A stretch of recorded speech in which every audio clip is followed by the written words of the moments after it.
درود شنوندگان گرامی، گفتارمان را از سلسله خوانش ادبی آغاز می‌نماییم.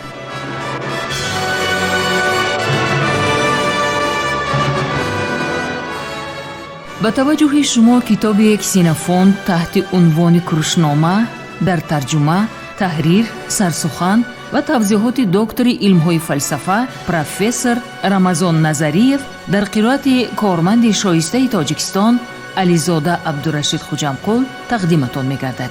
گفتار 46. سلسله مذکور با هدایت و دستگیری اساسگزار صلح و وحدت ملی پیشوای ملت پرزیدنت جمهوری تاجیکستان محترم امام علی رحمان به چاپ رسید.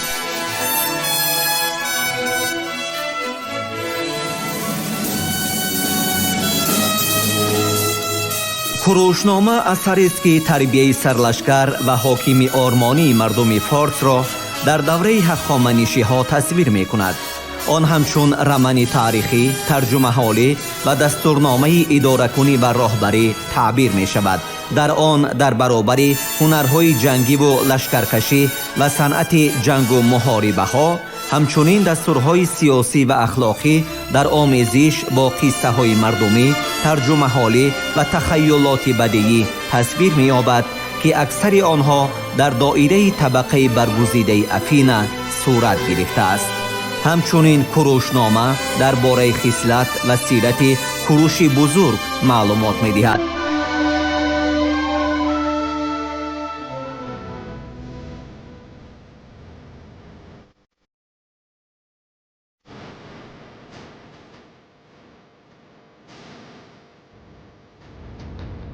کتابی پنجم، بابی چهارم.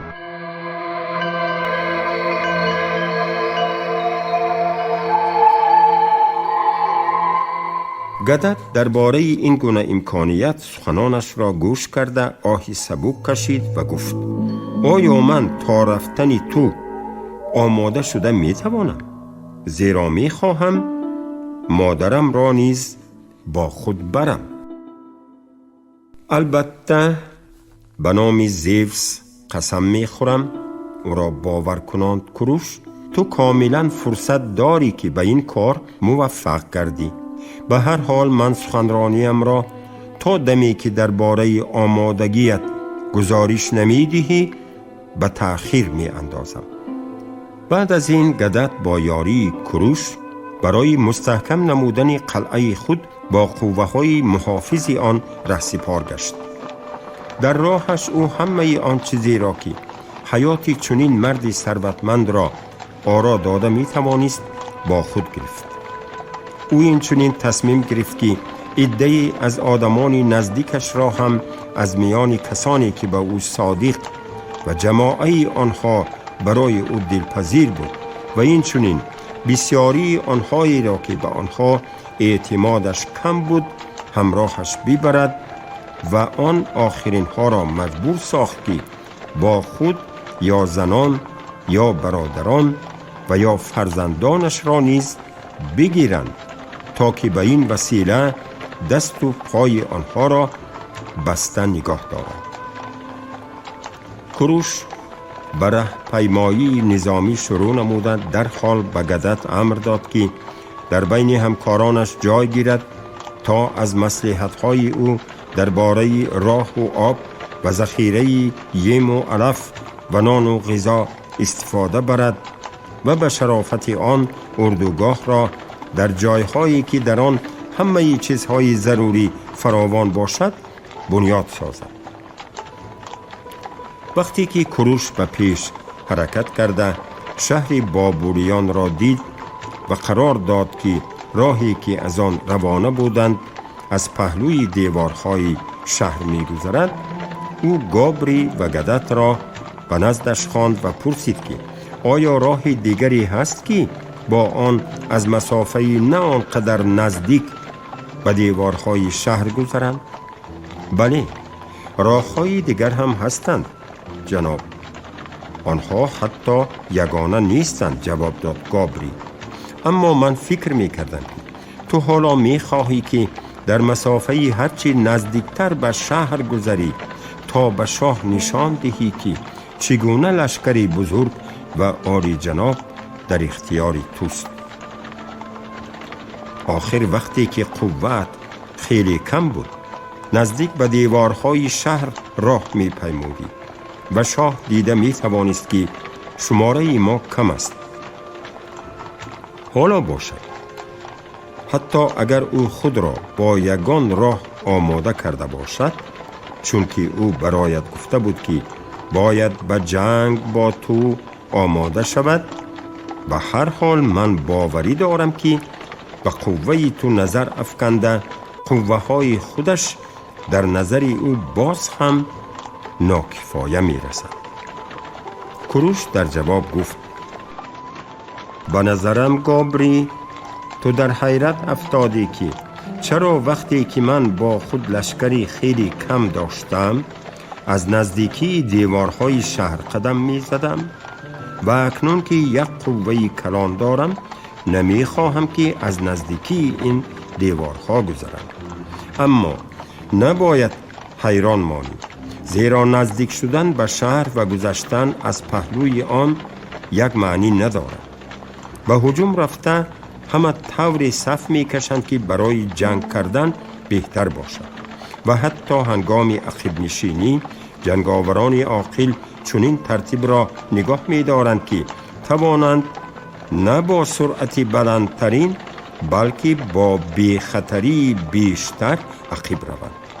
برعکس هنگام رهپیمایی حربی از نزد قلعه گذشته باید طوری راه پیمود که لشکری قطار عرابه ها و دنباله طول کشیده باقی مانده کاروان بارکش را نیز در بر گیرد.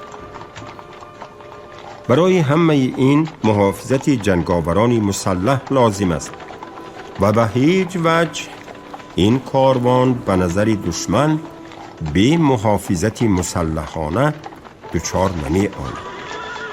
البته با چنین ترتیب حرکت قسمی به جنگ خوبتر آماده شده لشکر ناگزیر به خطی باریک و ضعیف طول می کشد.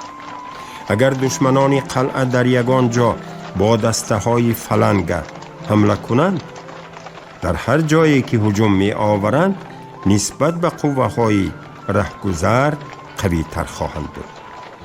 بغیر از این، برای آنهایی که در صف ستون شکلی طول کشیده حرکت می کنند، مسیر حرکت کمک رسانی به گروه های جنگی عراحیده دراز خواهد کشید، در حالی که جنگاوران قلعه هجومی کوتاه مدت گذرانده به قلعه برگشته می توانند.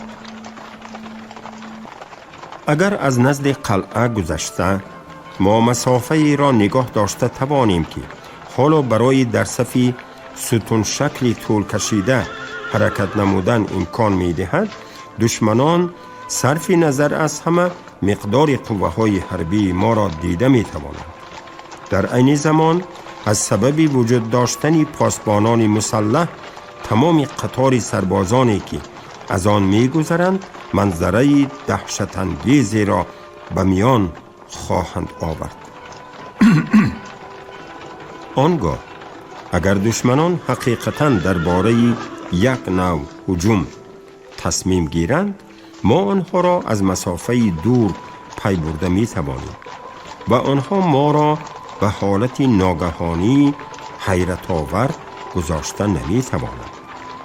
اما دوستانم، سخنش را دوام داده گفت کوروش، آنها به هجوم گذاشتن جرأت نمی کنند. برای این به آنها لازم می آید که از دیوارهای خود به مسافه دورتر گذرند، به شرطی که اگر قرار ندهند که آنها عموماً از تمام قوه های ما پرزورترند. آخر عقب نشینی برای آنها خیلی خوفناک خواهد بود. چون کوروش سخنش را به اتمام رساند، حاضران راضی شدند که او حق میگوید و گابری لشکر را به طوری که کوروش میخواست سروری نمودن گرفت.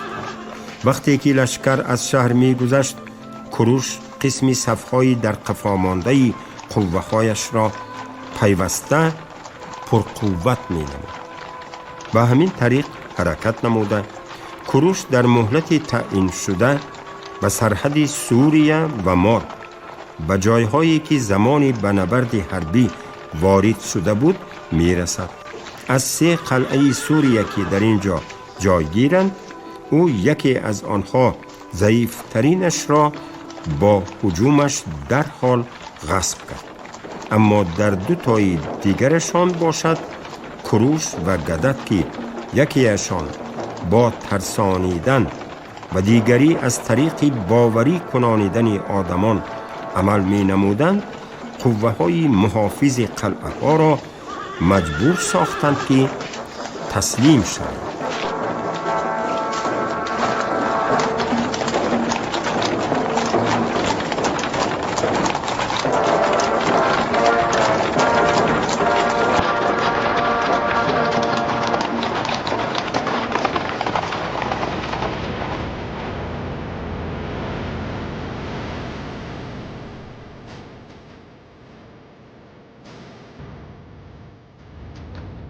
کتابی پنجم، بابی پنجم.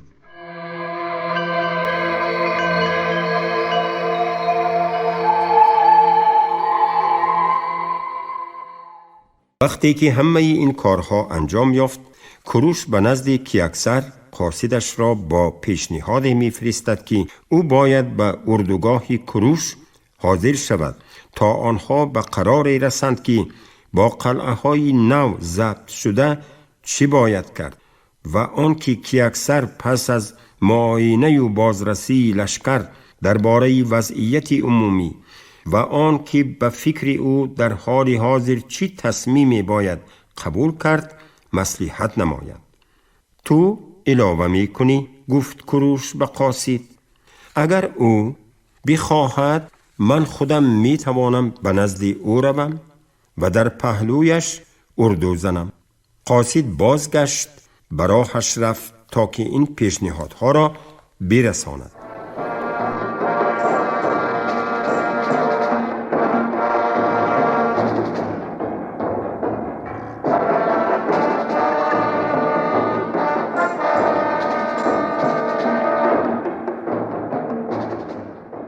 در این زمان کوروش فرمود که خیمه شاه آشوریان را که مادها برای کیکسر جدا کرده بودند هرچی بیشتر با حشمت آرا داده، ظرفهای گوناگونی را که در بساطشان داشتند با آنجا گذارند و در قسمت زنانه خیمه کنیزکی را با دوشیزه چنگ نواز که آنها نیز برای کیکسر جدا شده بودند بر جا مانند.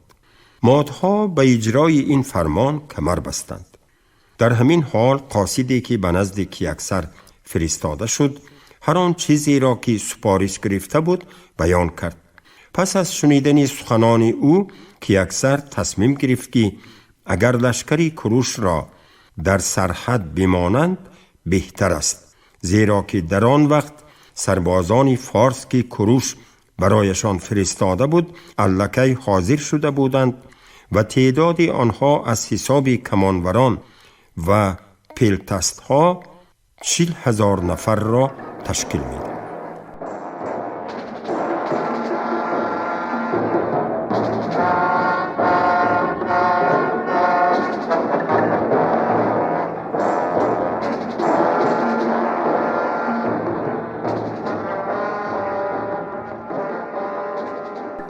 کیکسر مشاهده کرد که نو آمدگان سرزمین ماد را تا چی اندازه خراب کرده ایستادند و خلاصه ای آمد که از قبول کردن لشکری دیگر دیده از این آدمان خلاص شدن بهتر است. در واقع سرلشکری که سربازان نو را آورده بود موافق فرمایش کوروش از کیکسر پرسید که آیا آنها برایش لازمند یا نه و هنگامی که او در جواب گفت که به آنها احتیاج ندارد، خود همان روز برابر شنیدن خبر درباره آمدن کوروش با تمام گروه جنگیش به نزد او رفت.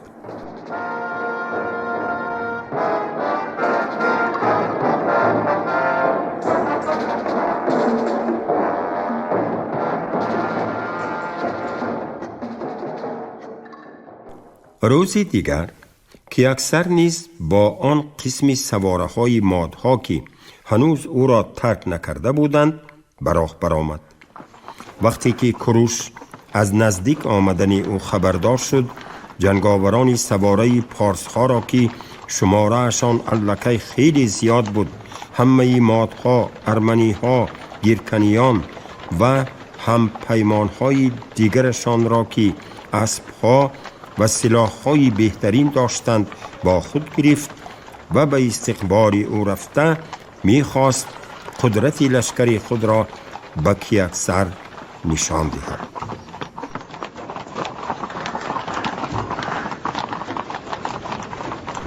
کیاکسر چون دید که از پس کروش جنگاوران زیادی با خشمت و از پس او باشد تنها همراهان کم شمار و ناچیز آمدند، در این باب چیز تحقیر آمیز احساس نموده سخت خفه شد.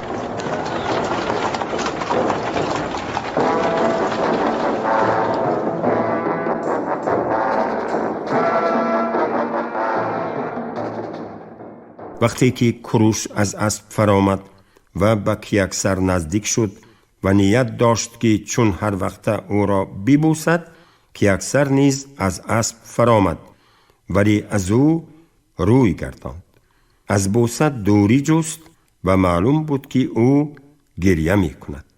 آنگاه کروش به دیگران فرمود که به کناره رفته استراحت کنند و خودش دست کیاکسر را گرفته به جانب سایه درخت خرمای دورتر از راه برد.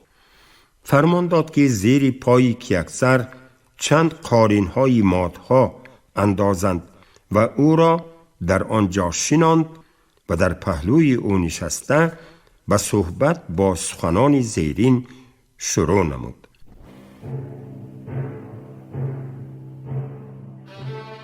امک جانم، به خاطر احترام خدایان به من بگو که چرا خشمگین شدی و چه مشکلاتی تو را به این قدر غمگینی وادار کرده است؟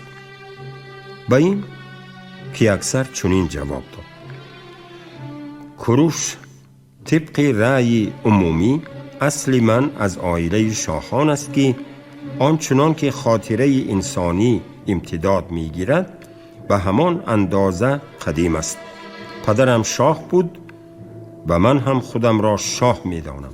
در همین حال من می‌بینم که با چگونه همراهانی ناچیز و ناشایسته به نزد تو می‌روم، در حالی که تو در احاطه خدمتگاران خودم و قوه‌های نظامی دیگری قوی و بزرگتر به اینجا می‌بیایی.